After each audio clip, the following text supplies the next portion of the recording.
రెడ్డికి మాజీ మంత్రి హరీష్ రావు కౌంటర్ ఇచ్చారు. రేవంత్ రెడ్డి ఇష్టం వచ్చినట్టు మాట్లాడుతున్నారని, భాష మార్చుకోవాలన్నారు. తిట్ల పురాణం మానేసి ప్రజల గురించి ఆలోచించాలని హితవు పలికారు.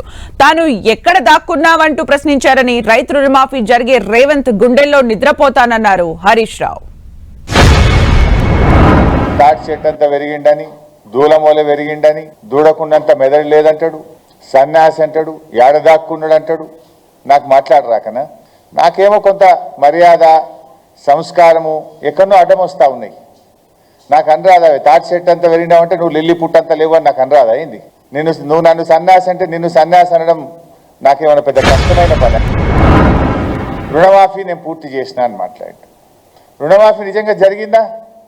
నువ్వు ఏం చెప్పినావు? దేవుడి మీద ఒట్టిపెట్టి అటున్న సూర్యుడు ఇటు పొడిచినా, ఎవడున్నా ఎవడు లేకపోయినా 15 ఆగస్టు కల్లా రుణమాఫీ పూర్తి చేస్తా అన్నావు. అయిందా రుణమాఫీ? ఎందుకు చిల్లర మాటలు మాట్లాడుతున్నావు? ఏ ఊరికి పోదాం? నీ కొండారెడ్డిపల్లికి పోదాంపా. డేట్ చెప్పు, టైము చెప్పు, నేను వస్తా. నీ కొండారెడ్డిపల్లి చౌరస్తాలు అడుగుదాం. నీ ఊర్లో రుణమాఫీ అయిందేమో రైతుల్ని అడుగుదాంపా. ఏం చెప్పినావు నీ మేనిఫెస్టోలో? 100 రోజుల్లో 6 గ్యారెంటీలు అమలు చేస్తా అని మాట తప్పిన సన్నాసివి నువ్వు కాదా? డిసెంబర్లో ఇందిరమ్మ రాజ్యం వస్తుంది, 4000 పింఛన్ ఇస్తావా, నీ మన్మడు కాళ్ళొత్తుతాడని చెప్పి ఓట్లేయించుకొని మోసం చేసిన సన్యాసివి నువ్వు కాదా? ఇచ్చినవా 4000 పింఛన్? మహిళలకు 2500 రూపాయలు ఇచ్చినవా?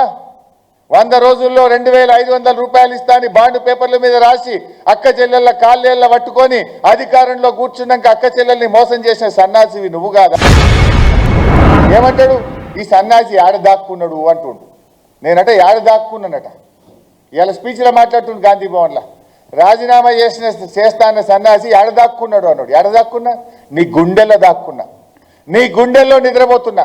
నిన్ను నిద్ర పట్టనీయకుండా అనుక్షణం రుణమాఫీ గురించి గుర్తు చేస్తూ నీ మెడలు వంచి ఇలా సగం రుణమాఫీ చేయించిన రేవంత్ రెడ్డి, మిగతా సగం రుణమాఫీ చేసేదాకా కూడా నీ వెంట పడుతూనే ఉంటా.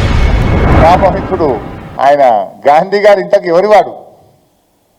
పొద్దుగాలనేమో బీఆర్ఎస్ అండ్రి, నిన్న ఢిల్లీలోనేమో బీఆర్ఎస్ అంటాడు రేవంత్ రెడ్డి, ఇవాళనేమో మావోడే అంటుండు, మనోడే అంటుండు, కాంగ్రెస్ వాడు అంటుండు. నా గరకానా ఘాట్కా అయిపోయినట్టుంది ఇది. అసలు ఇంతకు ఎవరు వాడు? అంటే ముఖ్యమంత్రి గారి మాటలు చూస్తుంటే తానే దాడి చేయించినా అని చెప్పకనే చెప్పిండు కదా రేవంత్ రెడ్డి గారు. మళ్ళీ పైకి వెళ్ళేమంటాడు, హైదరాబాద్ బ్రాండ్ ఇమేజ్ దెబ్బతింటుంది, ఇదో సన్నాయి నొక్కులు నొక్కుతాడు మళ్ళీ.